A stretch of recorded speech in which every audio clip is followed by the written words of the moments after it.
অনেকে জিজ্ঞেস করেছেন আমি কক্সবাজার থেকে বিমানে আসলাম, বিমানের টিকিট কত পড়লো, কতজন আসছি, কমপ্লিমেন্টারি কি কি ছিল, সব ইন ডিটেলসে এখন এই ভিডিওতে বলে দেব। আমি কক্সবাজার ট্রিপে এবার বিমানে করে কক্সবাজার থেকে ঢাকা চলে আসছি। তো আমি টিকিট কাটার জন্য চলে গিয়েছিলাম কক্সবাজারের এয়ার স্টার অফিসে। প্রথমে আমি নভো এয়ার অফিসে গিয়েছিলাম। আমার কাছ থেকে দুজন প্লাস বাচ্চা সহ আমার থেকে ৮,২০০ টাকা চেয়েছিল। তো আমি একটু ঘোরাঘুরি করে এয়ার স্টার ঢুকে গেলাম।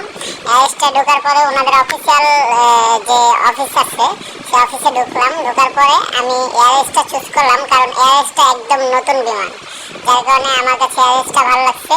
তো আমি এয়ার স্টার যাওয়ার পরে এয়ার স্টার আমার থেকে ৯,২০০ টাকা চাইছে।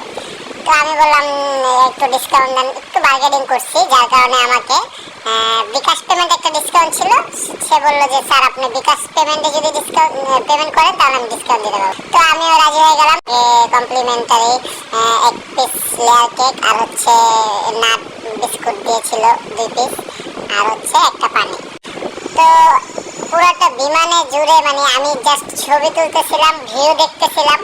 1 ঘন্টা লাগছে আমাদের আসতে, 1 ঘন্টায় আমি পুরোটা এনজয় করছি। বাট ওঠার সময় এবং নামার সময় একটা ভয় আমার ভিতর কাজ করছে, আর মাঝে মাঝে প্লেনটা ডানে বামে একটু টার্ন করছিল, তখন একটু ভয় ভয় লাগছে। আর আমরা দেখেন এয়ারপোর্টে চলে আসি লাগেজের এখানে। তো আমরা লাগেজের জন্য ওয়েট করতেছিলাম, লাগেজ চলে আসছে। যখন আসবো পাঠাও কল করছি, পাঠাও গাড়ি আসছে ঠিকই, বাট তার এসি নষ্ট ছিল। এই জিনিসটা এত ব্যাড বাস খাইছি আমি, আমার কাছে খুব বিরক্ত লাগছে এই বিষয়টা। তো এই ছিল আমার বিমান জার্নি হিস্টোরি।